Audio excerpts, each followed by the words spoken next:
বক্তৃতা দিতে আমাকে আপনারা অনুরোধ করেছেন।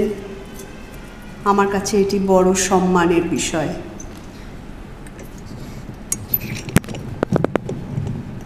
সাথী কমরেড সভাপতি, সিআইটিউ নেতৃত্ব এবং সাথী সহযোদ্ধারা, কমরেড শ্যামল চক্রবর্তীর সাথে আমার পরিচয় ছিল, খুবই ঘনিষ্ঠ পরিচয় ছিল। আমি যখন ছাত্র রাজনীতি করতাম, ঠিক যে সময় ছাত্র রাজনীতি অনেকটা ছেড়ে এবার অন্য আন্দোলনের দিকে যাব, সেই সময় শ্যামলদা আমাকে বলেন, একটু পরিচিত করেন সিআইটিউ সংগঠনের সাথে। শ্রমিক শ্রেণীর সাথে সরাসরিভাবে বিভিন্ন জায়গায় বিভিন্ন সমীক্ষার কাজ, ছোট ছোট বিভিন্ন সমস্যা নিয়ে আমার সাথে আলোচনা করে আমাকে একটু খুঁটিয়ে সেগুলো দেখতে বলেন। সেটা আমার জীবনে বড় শিক্ষা হয়ে যায় এবং সেই জায়গা থেকে শ্যামলদার কাছে আমার ঋণ শোধ করার নয়, শ্যামলদার হাত ধরে আমি শিখেছি অসংগঠিত ক্ষেত্র এবং ইনফর্মাল ক্ষেত্র, যেটা পুরোপুরি অসংগঠিত নয়, সংগঠিত ক্ষেত্রর ভেতরেও থাকে, যাকে আমরা বিধি বহির্ভূত ক্ষেত্র বলি। এই শ্রমজীবী মানুষদের কথা আজকে এটা অস্বীকার করে লাভ নেই। এটা আমার সারা জীবনের অনেক খোঁজার মধ্যে এখনো আমার কাছে একটা বড় প্রশ্ন, কেন আমরা এই জায়গায় সমস্যার সমাধান করতে পারলাম না, কেন আমরা বুঝতে পারলাম না।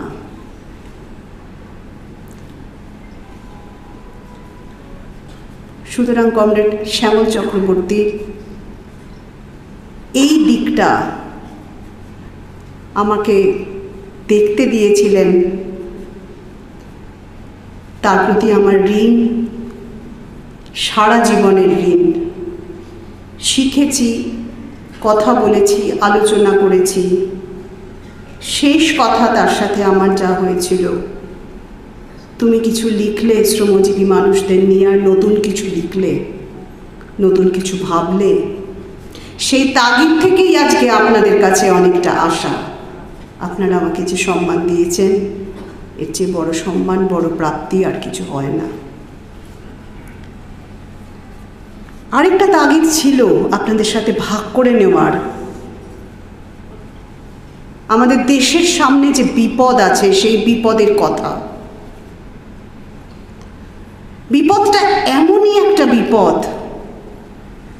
যে এর কথাগুলো আন্দোলনের মধ্য দিয়ে, আপনাদের এই প্রারম্ভিক গানের মধ্য দিয়ে যখন উঠে আসছে, সেটা সারা দেশের অনেকের কাছে একটা গা সওয়া ব্যাপার হয়ে গেছে।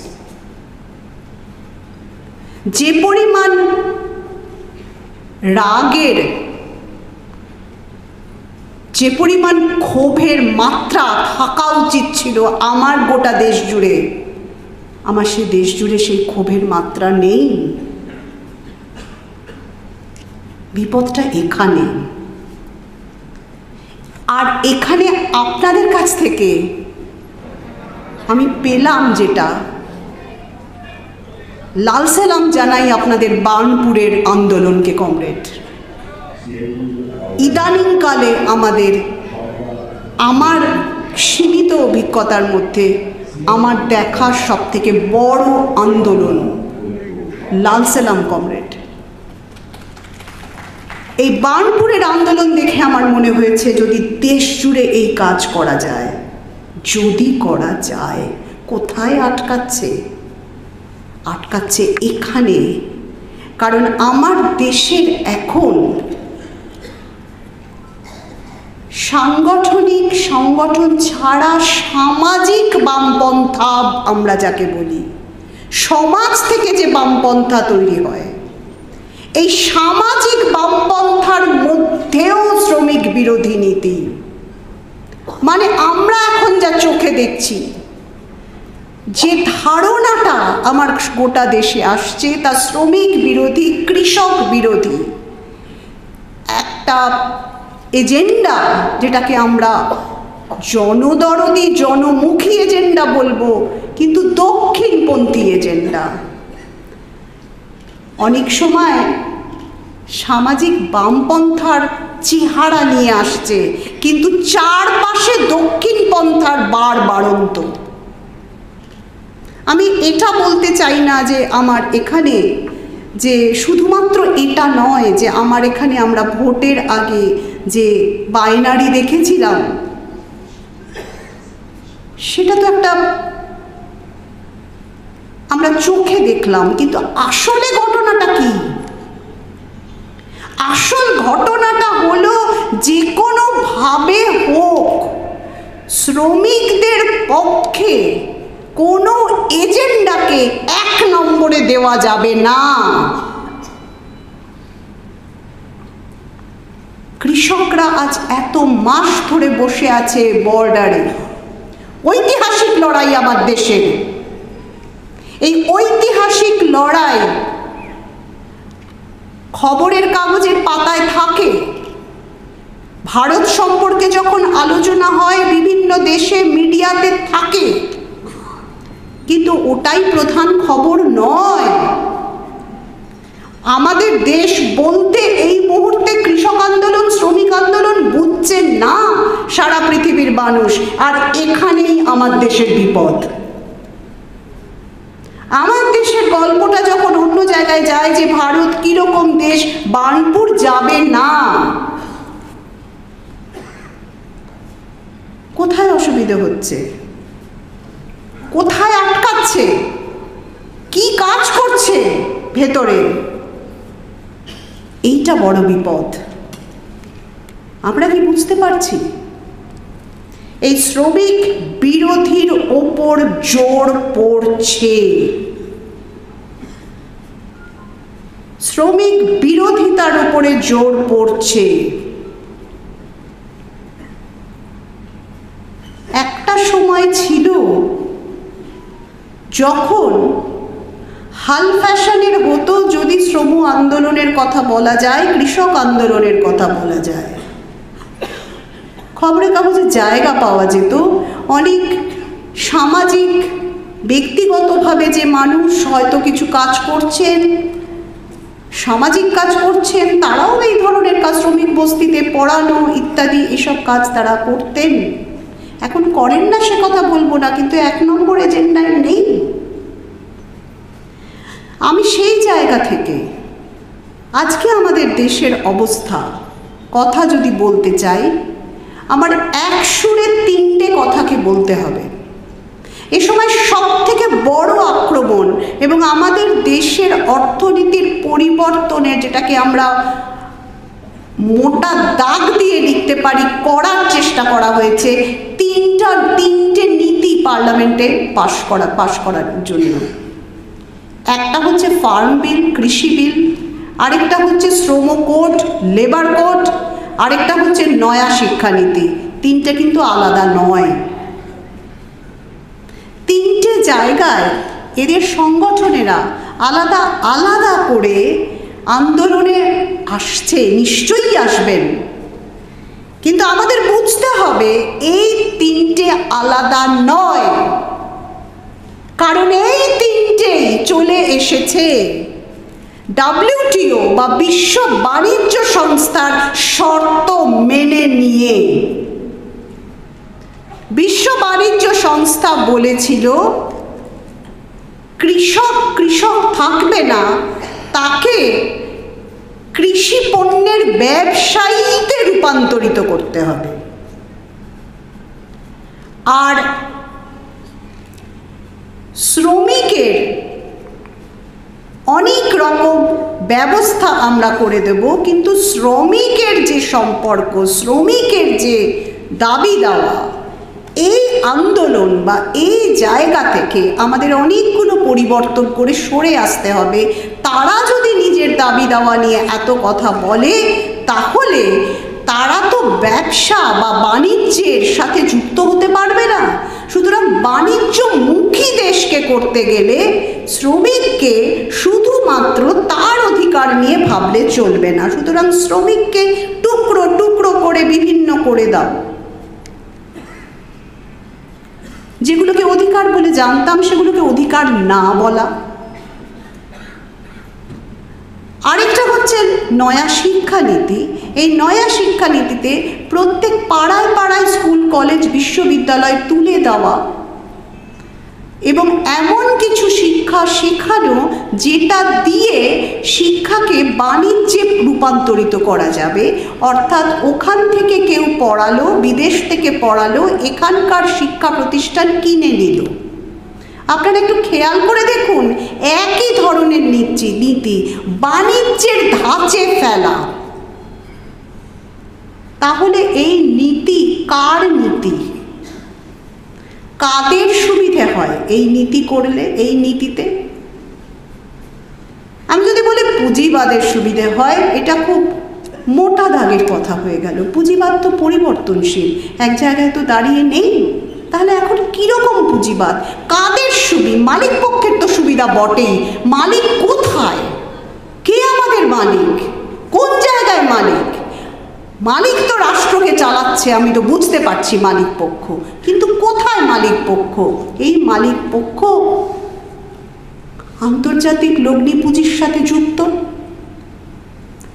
এই মালিক পক্ষ কি ধরনের মালিক পক্ষ? যে আমি যদি আমার দেশের দিকে তাকাই, এই মালিক পক্ষ হচ্ছে যে কর্পোরেট ব্যবসায়ী, তার পক্ষে, তার মুনাফার পক্ষে। কেন এভাবে করতে হলো? মার্কস যখন লিখেছিলেন পুঁজি, ক্যাপিটালের কথা, মার্কস যখন কমিউনিস্ট ম্যানিফেস্টো মার্কস এঙ্গেলস লিখলেন, তারা কি এইরকম পুঁজিবাদ ভেবেছিলেন? ভেবেছিলেন। এতটা পুঁজিবাদের বাড়বাড়ন্ত তো তারা দেখে যাননি। তাদের কাছে পুঁজিবাদ যেভাবে পেয়েছিলেন সেইভাবে তার অন্তর্নিহিত দৃষ্টি দিয়ে আমাদের বলেছিলেন যে শোষণই পুঁজিবাদকে টিকিয়ে রাখে। কিন্তু শোষণ কত দিকে যেতে পারে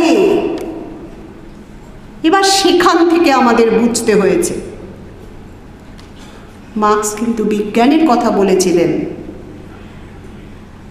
সুতরাং বিজ্ঞান আমাদের বুঝিয়ে দিল যে ওই শোষণ কোথায় যেতে পারে। আপনাদের মনে থাকতে পারে নয়া উদারীকরণ বা বিশ্বায়নের সময়,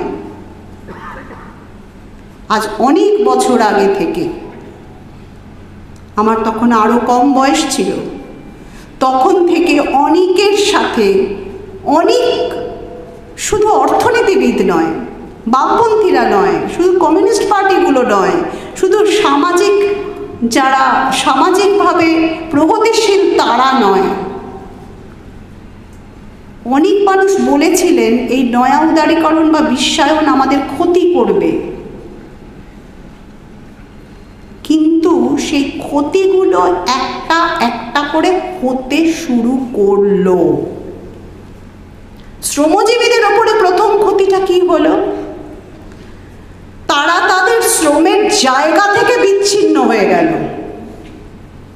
সারা পৃথিবী জুড়ে ছড়িয়ে পড়লো একটা কারখানা। মাঝে মাঝে কারখানাকে চোখেও দেখা গেল না, যেটা আমরা এখন দেখতে চলেছি। সামনে আরো বড় বিপদ আছে, আমি সেই বিপদের কথায় আসবো, যেটা আর্টিফিশিয়াল ইন্টেলিজেন্স বা মেশিন লার্নিং, যার কিছুটা আমরা দেখতে পাচ্ছি এখন। ভেঙে দাও শ্রমিক শ্রেণীকে, ভেঙে টুকরো টুকরো টুকরো করো। তা টুকরো টুকরো করার কথা কি ছিল না মার্কসের বইতে? মার্কস যখন লিখেছিলেন, লেনিন কি বলেননি কিভাবে টুকরো টুকরো হয় শ্রমিক শ্রেণী?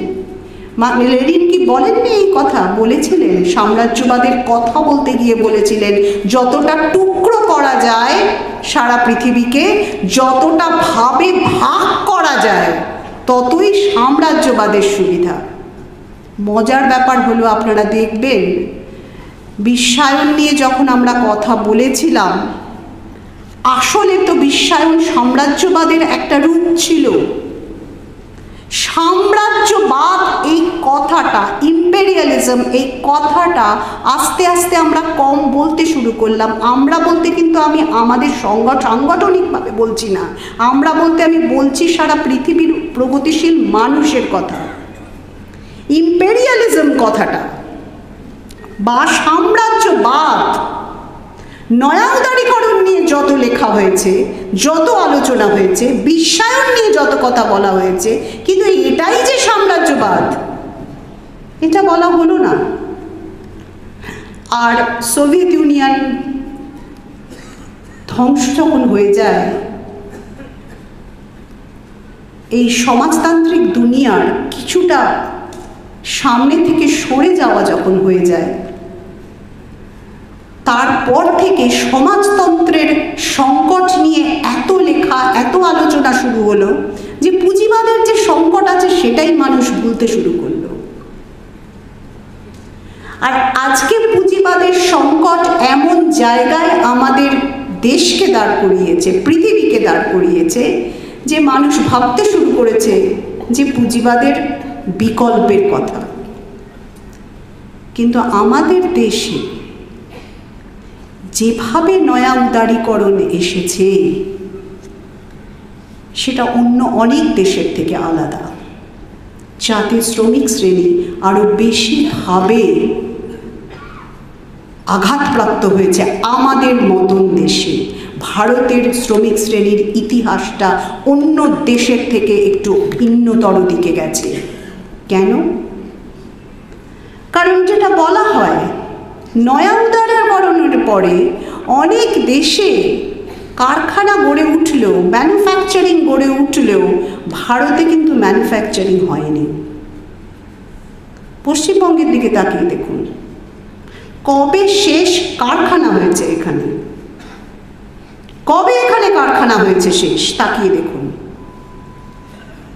কারখানা না থাকলে সে অর্থনীতিকে তোলা সম্ভব নয়। ম্যানুফ্যাকচারিং এটা না থাকলে তোলা সম্ভব নয়। আর ভারতে কৃষি সংকট, কৃষকের আত্মহত্যা, তার সাথে ম্যানুফ্যাকচারিং শিল্পে সংকট, তাই ভারতীয় অর্থনীতিতে সংকট এসেছে। এই সংকটের জন্য সম্পূর্ণ দায়ী নয়া উদারীকরণ নীতি যেভাবে চলেছে। আমি অনেক বড় প্রশ্ন মধ্যে না ঢুকেও যে কথাটা বলতে পারি, যে অনেক নয়া উদারীকরণের পক্ষের মানুষ, অর্থনীতিবিদরা, তারা কিন্তু অন্যরকম ভাবতে শুরু করেছেন যে যে পথটা ছিল পথটা সঠিক কি না। এই গত বছরের শেষের দিকে দিল্লি বিশ্ববিদ্যালয়ের একটা, এখন তো ওয়েবিনার বলে, অনলাইনে একজন নোবেল পুরস্কার প্রাপ্ত অর্থনীতিবিদ এরিক মাস্কিন, উনি বামপন্থী নন, প্রথমেই বলে দেওয়া ভালো। উনি বামপন্থী নন, উনি মার্ক্সবাদীও নন। তার মুখ থেকে আমরা ভারত সম্পর্কে কি পেলাম? তিনি বললেন ভারতের সংকট অন্য সব দেশের থেকে আলাদা, তার কারণ ভারতের তীব্র আর্থিক বৈষম্য, তীব্র বেকারি। আপনারা জানেন কোভিডের আগেই ৪৫ বছরের রেকর্ড বেকারি ছিল। তীব্র আর্থিক বৈষম্য, বড়লোক অনেক বড় লোক হচ্ছে, কিন্তু গরিব আরো গরিব হয়ে যাচ্ছে। শুধু তাই নয়, একটা হিসেব যা পাওয়া যাচ্ছে, তথ্য কিছুদিন আগে বিশ্ব সম্পদের যে খতিয়ান পাওয়া যায়, তাতে দেখা যাচ্ছে আমাদের দেশের যে মধ্যবিত্ত শ্রেণী ছিল, সেই মধ্যবিত্ত কিন্তু দুটো অংশে ভেঙে গেছে। মধ্যবিত্তের একটা বড় অংশ তারা দারিদ্র সীমার নিচে চলে গেছে। আর আরেকটা অংশ, যেটা নব্য মধ্যবিত্ত বলা হয়, তাদের সঞ্চয়ের পরিমাণ প্রতি বছর 20 লাখ টাকা সঞ্চয়ের পরিমাণ। আর দারিদ্র সীমার নিচে চলে গেছে অনেকে। সুতরাং মধ্যবিত্ত একমাত্র কলকাতা শহরে সেইখানেই দেখা আছে যে এই কোভিড পিরিয়ডে 10,000 কোটিপতি এই সময় কলকাতা শহরের। আমি নিজে অবাক হয়ে গেছিলাম 10,000 কোটিপতির হিসেব থেকে। কোটিপতি বাড়ছে আমাদের দেশে, সম্পদ বাড়ছে, কর্পোরেট পুঁজির সম্পদ বাড়ছে, মুনাফা বেড়েছে এই কোভিড সংকটকালে, যেখানে পরিযায়ী শ্রমিকদের ঘটনা আপনারা সবাই জানেন। ভারতের কোভিডের কোনো চিত্র, কোনো ছবি যদি আজ থেকে 100 বছর পরেও মানুষ দেখে, তখন ভারতের মতন দেশে কোভিডের চিত্র বা ছবি হিসেবে থাকবে পরিযায়ী শ্রমিকের মিছিল। এবং ওই চিত্র, ওই ছবি আমাদের মন থেকে মুছে যাবে না। রেল লাইনের ওপরে আতপোড়া রুটি, ঘটনা আপনারা সবাই জানেন। এটাই কিন্তু আমার দেশের ছবি। আপনারা জানেন ছবি কথা বলে, এই ছবিটাই কিন্তু থাকবে। আমার দেশের শ্রমিক শ্রেণীর ছবি কিন্তু থাকবে, কিন্তু বিপর্যস্ত মার খাওয়া শ্রমিক শ্রেণীর ছবি থাকবে। তা এই যদি হয় আমার দেশের অবস্থা, তখন এই তীব্র বৈষম্য, ওই নোবেল পুরস্কার প্রাপ্ত অর্থনীতিবিদ বলেন, তাহলে যারা এই কোটিপতি, তারা তো শুধু নব্য ধনী নয়, তারা অতি ধনী। তারা দক্ষিণপন্থী সরকার রাখতে চাইবে, রাষ্ট্রকে তারা নিয়ন্ত্রণ করবে, এবং এই নিয়ন্ত্রণ করা একমাত্র সম্ভব হবে স্বৈরাচারের মাধ্যমে। এই স্বৈরাচারী আমাদের এখানে ফ্যাসিবাদী রাজনীতি, ফ্যাসিবাদী অর্থনীতির জন্ম দিয়েছে। আজকে যেটা দিল্লির বুকে ভারতীয় জনতা পার্টির সরকার, ওটা বিজেপি RSS সরকার, এই সরকার যে অর্থনীতি চালু করেছে সেটা স্বৈরাচারের, ফ্যাসিবাদের অর্থনীতি, যেখানে সমস্ত নিয়ম বহির্ভূত কাজ নিয়ম বলে চালিয়ে দেওয়া হয়। এটার পেছনে মদত দানকারী কারা, কোন শক্তি একে মদত দিচ্ছে? এই যাদের কথা বললাম অতি ধনী, তারা মদত দিচ্ছে। এরা কি সংখ্যায় বেশি? না, সংখ্যায় বেশি অন্য অংশটা। আমাদের যেটা এখানে যে কর্পোরেট পুঁজির নিয়ন্ত্রণ থেকে স্বৈরাচার এবং ফ্যাসিবাদের জন্ম, এটা নতুন ফ্যাসিবাদের চেহারা। অধ্যাপক মার্ক্সবাদী তাত্ত্বিক আইজাজ আহমেদ বলেছিলেন যে আমরা যদি শুধু মনে করি সাম্প্রদায়িকীকরণ এবং সাম্প্রদায়িক রাজনীতির চেহারা ধরে ফ্যাসিবাদ আসবে, মানুষে মানুষে বিভেদের মাধ্যমে ফ্যাসিবাদ আসবে, তাহলে আমাদের ভুল হবে বামপন্থীদের। আমাদের মনে করা উচিত এই ফ্যাসিবাদের কে আঁকড়ে ধরে টিকিয়ে রাখবে কিন্তু কর্পোরেট পুঁজি এবং স্বৈরাচারী কর্পোরেট পুঁজি, যারা নিয়ম বহির্ভূত কাজ করবে নিয়মের দোহাই দিয়ে। এটাই আমাদের অর্থনীতির ভেতরের চেহারা। কাজেই ওরা বলছে ঠিকই। আপনারা জানেন যে জাতীয় উন্নয়ন বৃদ্ধির হার কমছে কমছে কমছে, জিনিসপত্রের দাম বাড়ছে, পেট্রোল ডিজেলের দাম বাড়ছে, আন্দোলনও চলছে, আমাদের সরকার অনড়। কিসের জন্য অনড় থাকে? পেছনে মদত আছে, সমর্থন আছে, জানে, এবং সেই সমর্থনের জোর অনেকটা বেশি। এই সমর্থনের ভিত্তি, তার একটা বড় অংশ কিন্তু সমস্ত রকমের দুর্বৃত্তায়নের মধ্যে আছে। সুতরাং এই কথা বলছেন আজকে যাদের আমরা বুর্জোয়া অর্থনীতিবিদ বলি, তাদের কাছ থেকে, বুর্জোয়া রাজনীতি যারা করেন তাদের কাছ থেকে, তারা এই কথা বলছেন। এই যে দক্ষিণ পন্থা,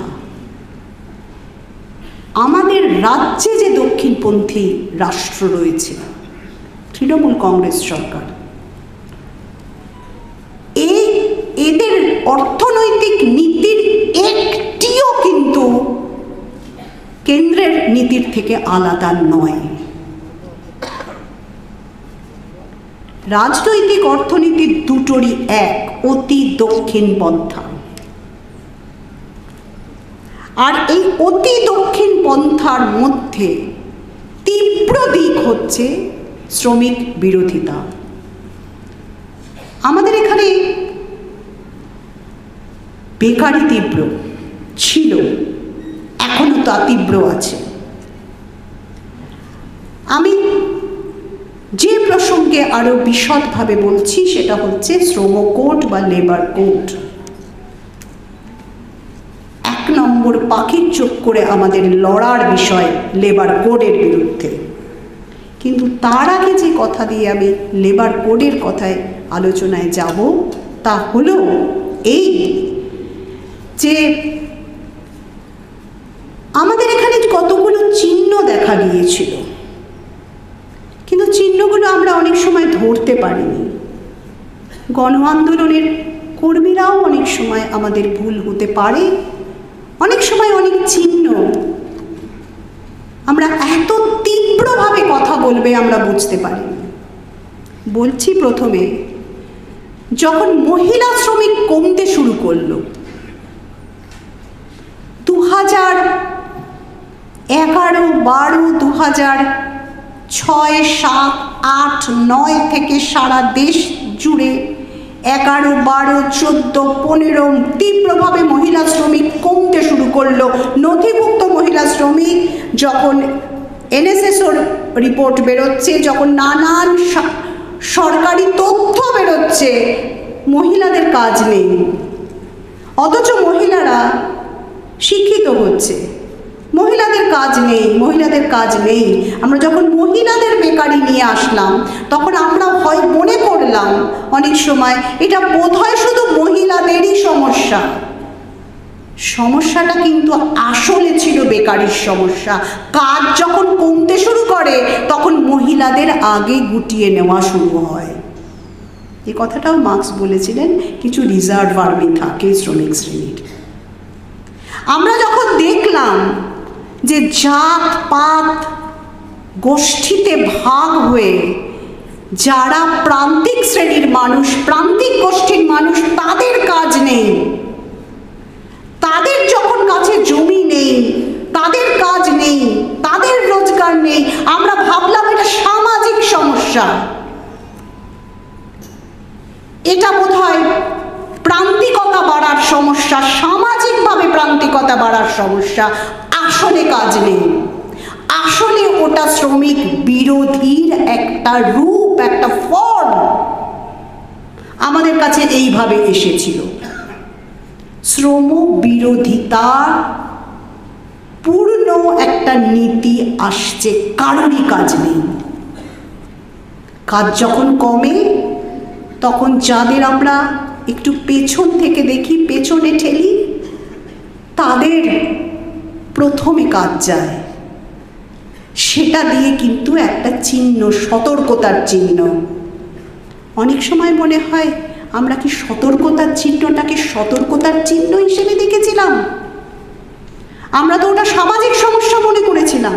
আমরা তো জাতপাত সমস্যার মধ্যে জিনিসটাকে রেখে দিলাম, আমরা তো এটাকে শুধু মহিলাদের সমস্যা বললাম। আজকে যখন ঢুকলাম, প্রবেশ করবার আগে কবিগুরু রবীন্দ্রনাথের ছবিতে মালা দিলাম, প্রণাম জানাতে গিয়ে হাতটা কাঁপছিল। কেন কাঁপছিল?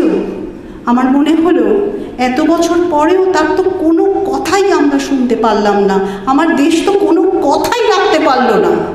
তিনি তো অনেক আদেশ দিয়েছিলেন, উপদেশ দিয়েছিলেন, কোন কথা রেখেছি তার? কি যোগ্যতা আছে তাকে মালা দিয়ে সম্বর্ধনা দেওয়ার? আমার কি যোগ্যতা আছে তাকে ফুল দেওয়ার? অনেক কথা উনি বলেছিলেন, যারে তুমি পিছে ফেলো সে তোমায় টানি বেজে পিছে। কবে বলেছিলেন? আসলে ওটা সংকেত ছিল। জাতপাতের সমস্যাটা মূল নয়, এর পেছনে শ্রেণীর সমস্যা ছিল। শ্রমিক শ্রেণী মালিক শ্রেণীর বিপক্ষে লড়াই ছিল। মহিলা শ্রমিকের সমস্যাটা শুধু মহিলাদের সমস্যা নয়। এই সমস্যাগুলো সামাজিক থাকলেও আসলে প্রতিটি ঘটনার রাজনৈতিক এবং শ্রমিক বিরোধিতার এজেন্ডার রাজনৈতিক চরিত্র এটা আছে। দক্ষিণপন্থার রাজনীতি, দক্ষিণপন্থার রাজনীতি জন্ম দিয়েছিল দক্ষিণপন্থার অর্থনীতিকে। আর এই অর্থনীতির মধ্যে মারাত্মক যে বিষয়, যে সংস্কারটা চলে এলো, তা হলো শ্রমের code, labour code. Labour code শ্রমিকের ওপর, ভারতের শ্রমিকের ওপর সব থেকে বড় বিপদ। যেটাকে আমরা বলি যে আমাদের এখনকার রাজনীতির রাজনৈতিক অর্থনীতি আমার রাষ্ট্রের কীরকম, এক কথায় বলা যেতে পারে শ্রমিক বিরোধী। এই লেবার কোড 2019 সালে শ্রম আইন সংস্কার হয় জুলাই মাসে। অনেক কথা আইএলও বা আন্তর্জাতিক শ্রম সংস্থা এর আগে বলেছিল তোমার দেশের এই 90% হচ্ছে ইনফর্মাল, বিধির বাইরে। তাদেরকে কোনোভাবে ধরা ছোঁয়া যায় না, কোনো নিয়মে ফেলা যায় না, এদেরকে বিধিবদ্ধ করো, চুক্তিবদ্ধ করো। এই যে ঘটনাটা দিনের পর দিন ঘটে চলেছে, বছরের পর বছর, 20 বছর 30 বছর ধরে নিয়মের বাইরে নিযুক্ত শ্রমিক, ইনফর্মাল, অসংগঠিত, কিন্তু অসংগঠিতও নয়, সংগঠিতর মধ্যেও যেটা ইনফর্মাল, অর্থাৎ যার সামাজিক সুরক্ষা নেই, কোনো মজুরির চুক্তি নেই, তারা কিন্তু সংগঠিত শ্রমিক, কিন্তু তাদের অংশটা বাড়ছে। এটাই তো অর্থনৈতিক স্বৈরাচারের মস্ত বড় জায়গা, এটাই তো কর্পোরেট পুঁজি এবং সাম্রাজ্যবাদের নতুন চেহারা, এটাই তো ছিল সাম্রাজ্যবাদের চেহারা। অর্থাৎ সাম্রাজ্যবাদ কোনো দূরের কথা নয়, এটা আমার ঘরের ভেতর ঢুকে গেছে। আজকে কৌশল করে কথাটা আমার ঘরের ভেতর ঢুকে গেছে। এই বিধি বহির্ভূত শ্রমিক বা যে শ্রম মাঝে মাঝে অদৃশ্য থাকে। কেন অদৃশ্য? দৃশ্যমান হয়ে গেল এই অদৃশ্য কোভিড-19 সময় পরিযায়ী শ্রমিক। এরা কারা? তারা কিছুদিন এখান থেকে বেরিয়ে চলে গেলেন কর্ণাটকে, 4 মাস কাজ করলেন, আবার হাঁটা দিলেন। ওরা তো হাঁটতেনি, হেঁটেই যেতেন। আগেও তো তারা হেঁটেছেন, আমরা দেখতে পাইনি, কেউ দেখতে পাননি, তারা তো এভাবেই হেঁটে যান। আবার হেঁটে 6 মাসের একটা কাজ পেলেন, চলে গেলেন, আবার হেঁটে চলে গেলেন আরেক জায়গায়। কোথায় তাদের খুঁজে পাবেন? কোন খাতায় তাদের খুঁজে পাবেন? খুঁজে পাওয়া যায় না। আমার যখন কারখানা হচ্ছে না, কৃষিতে সংকট, মানুষ কিভাবে বেঁচে আছে? মানুষ তো এভাবেই বেঁচে আছে। তো এদেরকে সংগঠিত করার জন্য আইএলও বলেছিল, আন্তর্জাতিক শ্রম সংস্থা। কাজে আইন তো পরিবর্তন করতেই হতো, কিন্তু কিভাবে আইন পরিবর্তন হলো? 44টি আইন ছিল আমাদের স্বাধীনতার পর, সেটা পরিবর্তন করে 4টে কোডে করে দেওয়া হলো, 4টে শ্রম কোড। প্রথমেই বলি শিল্প সম্পর্কিত কোডের কথা। শিল্প সম্পর্কিত কোড, ইন্ডাস্ট্রিয়াল রিলেশন কোড, যেটা এটাতে নতুন ট্রেড ইউনিয়ন রেজিস্ট্রেশন করা খুব কঠিন, অর্থাৎ ন্যায্য দাবির বৈধতা এটা কেড়ে নেওয়া হলো। নতুন ট্রেড ইউনিয়ন রেজিস্ট্রেশন করা খুব কঠিন। ট্রেড ইউনিয়ন লাগবে না, ট্রেড ইউনিয়ন ছাড়া চলবে শ্রমিক শ্রেণী, তিনি তার অধিকারের কথা কোথায় বলবেন? না, ট্রেড ইউনিয়নের তো বিশেষ দরকার নেই। শ্রমিক কাজ করবে, তার সাথে তার মালিক বুঝে নেবে। এই নতুন সম্পর্ক, নতুন শিল্প সম্পর্ক ট্রেড ইউনিয়ন ছাড়া, এরকম একটা কোড হলো। অর্থাৎ ট্রেড ইউনিয়ন সরাসরি তুলল না, যা তুলল তা হচ্ছে নতুন ট্রেড ইউনিয়ন করাটা কঠিন হয়ে গেল। সরাসরি সংগঠিত হওয়া, সংগঠন করা, শ্রমিকদের রাজনৈতিক দাবি তোলার ক্ষেত্রে প্রথম আঘাত আসলো। আর যেই রাজনৈতিক দাবি তোলার ক্ষেত্রে বাধা হলো, শ্রমিক বিচ্ছিন্ন হলো, একে অপরের কাছ থেকে বিচ্ছিন্ন হয়ে গেল। এর মধ্যে পিছিয়ে পড়া অংশ, সামাজিকভাবে স্বল্প শিক্ষিত মহিলা শ্রমিক, তারা তো পিছিয়ে পড়লেনই। এরপরেরটা আরও মারাত্মক, মজুরির বিল, ওয়েজ বিল।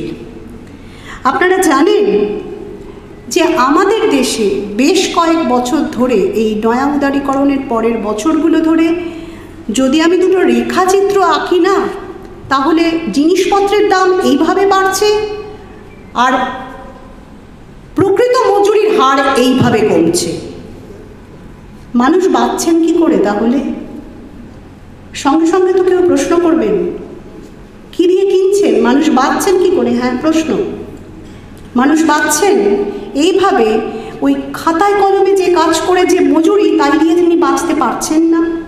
তিনি আরও নানান কাজ করছেন, তার কোনো হিসেব বা খতিয়ান নেই। এটাই তো সব থেকে বড় সাম্রাজ্যবাদী আক্রমণ, সব থেকে বড় কর্পোরেট আক্রমণ। তার ব্যক্তিগত জীবন নিয়ন্ত্রিত হয়ে যাচ্ছে। পুঁজিবাদের কি কথা ছিল? পুঁজিবাদ তো ব্যক্তিগত জীবন নিয়ন্ত্রণ করতো না, পুঁজিবাদ শিল্প সম্পর্ক নিয়ন্ত্রণ করত। কিন্তু আমার ব্যক্তিগত জীবন নিয়ন্ত্রিত হয়ে যাচ্ছে এইভাবে। এবারে মজুরির বিলটা অনেকগুলো বিলকে পরিবর্তে এলো। 17টি কোড ছিল।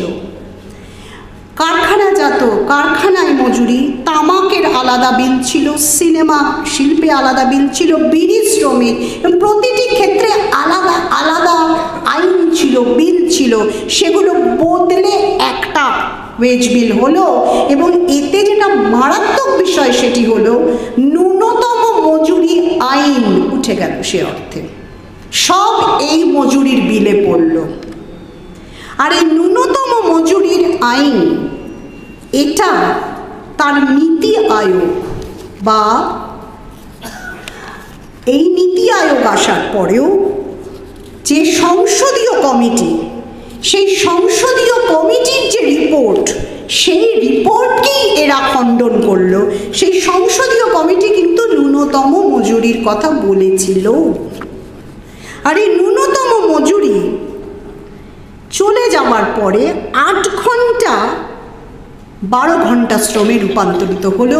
অর্থাৎ যে 8 ঘন্টা শ্রমিকের লড়াই, প্যারি কমিউন থেকে আমরা যে লড়াই, সে লড়াইকে সম্পূর্ণ উল্টো দিকে একটা কোচায় করে দেওয়া হলো, পাঠিয়ে দেওয়া হলো। এত বড় সর্বনাশ হলো আমাদের শ্রমজীবী মানুষের ওপর। আমাদের কত ন্যূনতম মজুরি বলল এই ওয়েজ বিল?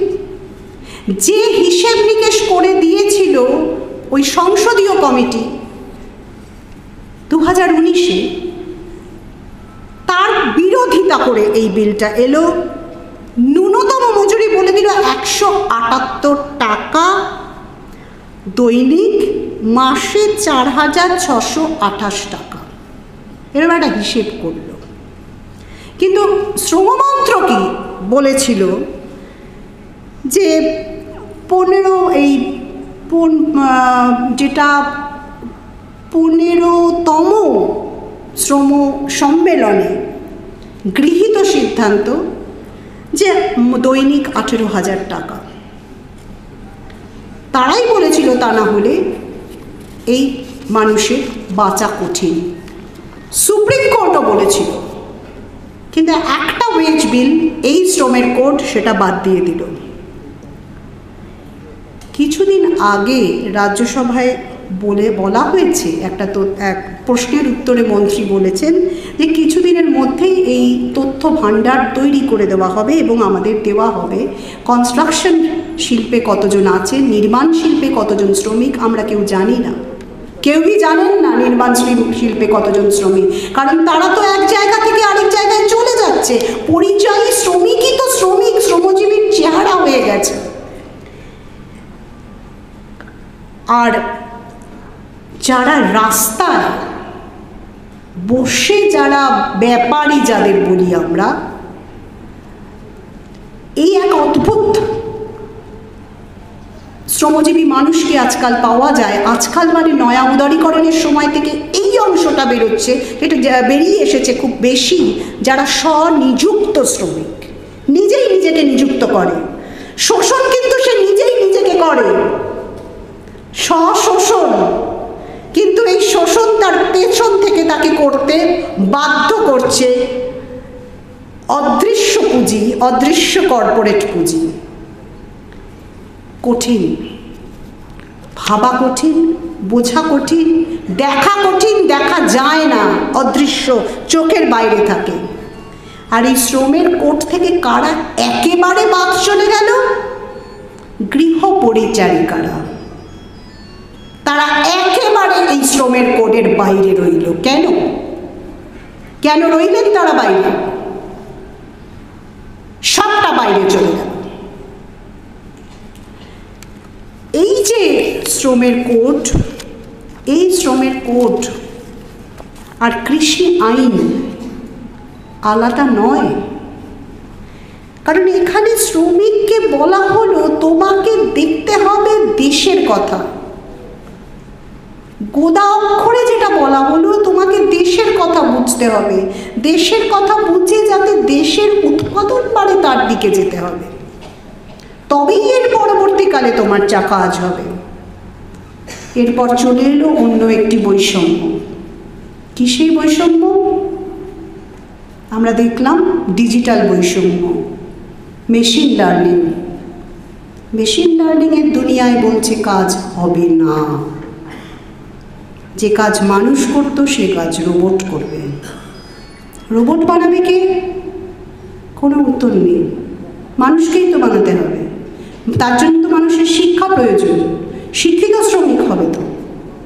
কোনো উত্তর নেই, কারণ উন্নত দেশ সে রোবট বানিয়ে তার প্রযুক্তি চালান করবে বেশ কিছু দেশে। এই নতুন রকমের দুনিয়াতে আমাদের মতো দেশ তার ঘাড় বাড়িয়ে বসে আছে নতুন করে অন্য সাম্রাজ্যবাদী দেশের কাছে পদানত হয়ে থাকবার জন্য। ঔপনিবেশিবাদ, নতুন ঔপনিবেশ, এটা কি নতুন ঔপনিবেশ তৈরি হবে? নতুন উপনিবেশ তৈরি হতে চলেছে, এরকম প্রশ্ন করছেন। তাহলে এই ডিজিটাল ডিভাইড বা মেশিন লার্নিং বা মেশিন এসে মানুষকে এই প্রযুক্তি দিয়ে শ্রমিক কমিয়ে দেওয়া, এটা কি নতুন উপনিবেশ তৈরি করছে? প্রযুক্তি তো নিশ্চয়ই দরকার, কিন্তু এমন প্রযুক্তি বাড়ানো দরকার যাতে মানুষের উপকারে আসে, যাতে শ্রমজীবীর অসুবিধে না হয়। কাজ না করে যদি ন্যূনতম মজুরি পাওয়া যায়, হয় কি কাজ করেই যেখানে ন্যূনতম মজুরি পাওয়া যাচ্ছে না, সেখানে সরকার যতই আপনাকে বলুন এটা দেওয়া হবে ওটা দেওয়া হবে, আপনি বিশ্বাস রাখবেন কোথায়? কিসের ভিত্তিতে দেবে? উৎপাদনই তো নেই, উৎপাদনের রেখাচিত্র তো নিচের দিকে নামছে। কৃষি কোথায়? শিল্প কোথায়? শিল্প আর কৃষিকে বাদ দিলে কি করে এই দেশে উন্নয়ন হবে? কোনো উত্তর নেই। কারণ মৌলিক শিল্প, মৌলিক কৃষি, সেগুলো বাদ দিলে, মৌলিক শিল্প বাদ দিলে কখনোই একটি দেশের কোনো ভাবেই জাতীয় উৎপাদন বৃদ্ধি করা সম্ভব নয়। এইভাবে জাতীয় উৎপাদন বৃদ্ধি করার চেষ্টা যে রাষ্ট্র যে আকারে করবে, সেটা শ্রম বিরোধিতার নীতি। এই শ্রমিক বিরোধী এজেন্ডাই আমার দেশের অর্থনীতির প্রধান চরিত্র।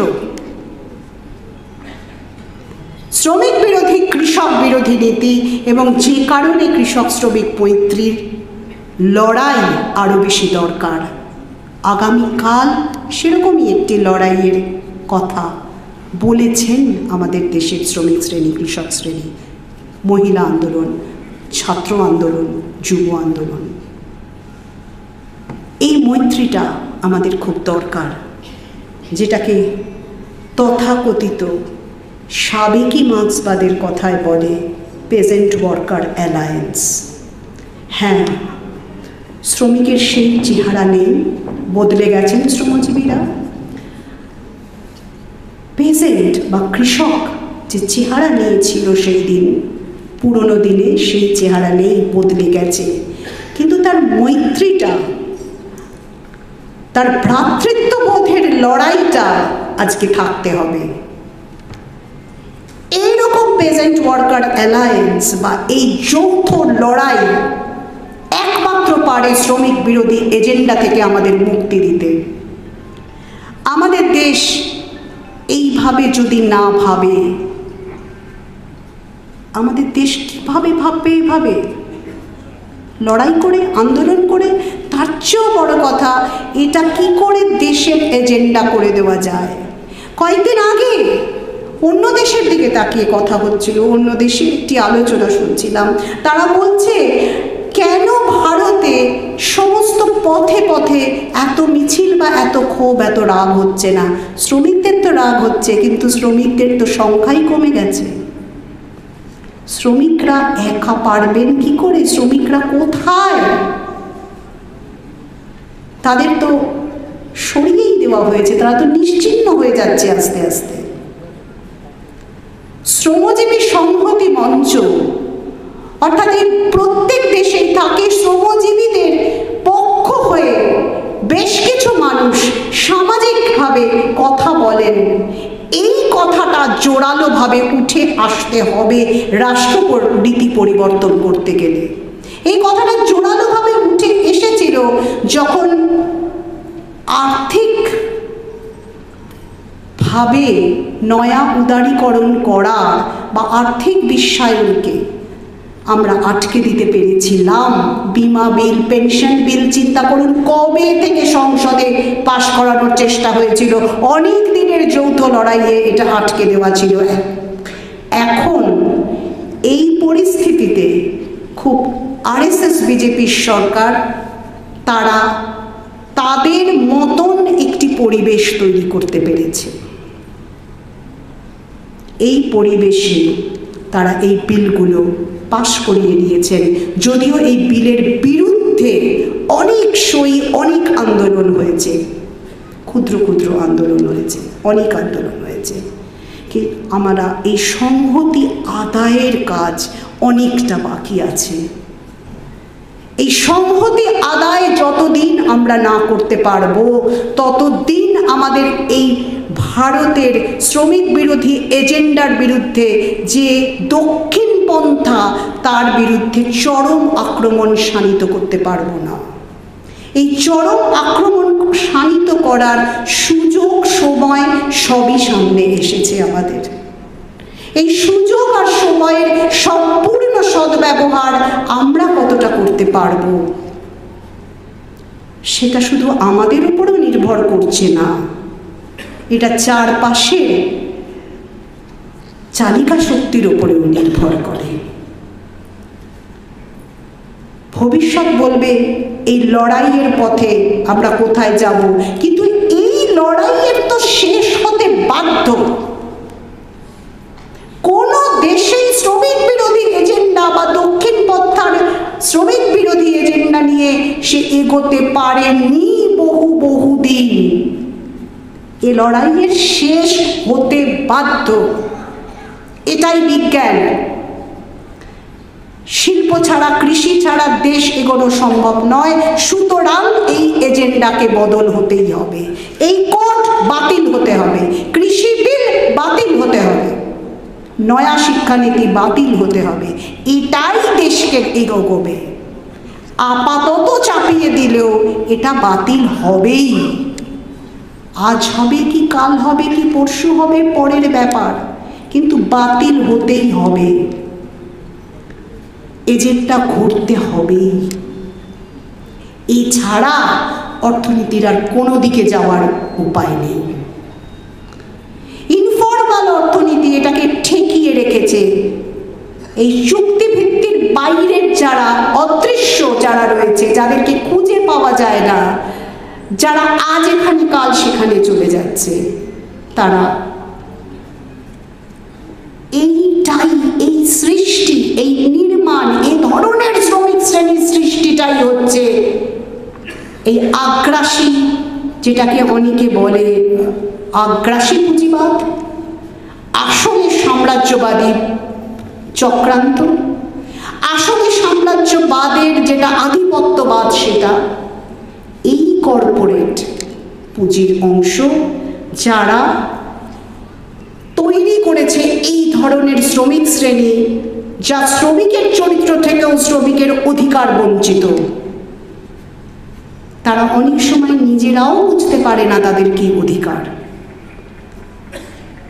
এই জায়গা থেকে আমাদের বার করে আনতে পারে একমাত্র সংগঠিত ট্রেড ইউনিয়ন আন্দোলন। সিআইটিউর দিকে অনেক সামনে, অনেক কঠিন লড়াই, এবং এই শক্তির, এই শ্রমজীবী শক্তির সংহতি পূর্ণ লড়াইতে সামনে যদি আমরা অনেককে না আনতে পারি, এই যে জায়গাটা তৈরি হয়েছে, যাদের কোথাও খুঁজে পাওয়া যায় না, 90% শ্রমজীবী মানুষ, যারা পরোক্ষভাবে জিইয়ে রাখছে, নিজেরা নিজেদের শোষণ করছে, এইখান থেকে বেরোনোর পথ বের করতেই হবে। তার কারণ বেরোনোর পথ আছে, এই বেরোনোর পথের দিকে আমাদের এগিয়ে যেতে হবে। মোটামুটিভাবে আজকের কঠিন সমস্যার দিকটা আপনাদের সাথে কিছু চিন্তা ভাগ করে নিলাম। নিজের কিছু আতঙ্কের কথা, কিছু দুশ্চিন্তার কথা, সারা পৃথিবীতে এই আলোচনাগুলো হচ্ছে, ভাগ করে নিলাম। লড়াই থামানোর নয়, লড়াই চলবে, কারণ এই লড়াইয়ের জেতাটাই এর একমাত্র পরিণতি। আর অন্য কোনো পরিণতি কোনো দেশে ইতিহাসে হয়নি, এখানেও হবে না। কমরেড শ্যামল চক্রবর্তী এসব দিকে আমাদের চোখ খুলে দিয়েছিলেন। আমার মনে হয় এই লড়াইয়ের দিকে এগিয়ে গিয়ে একমাত্র তার প্রতি আমরা আমাদের সম্মান, শ্রদ্ধা, লাল সেলাম জানাতে সমর্থ হব। লাল সেলাম আপনাদের, লাল সেলাম আপনাদের লড়াইকে, লাল সেলাম কমরেড শ্যামল চক্রবর্তী, আপনাদের ধন্যবাদ।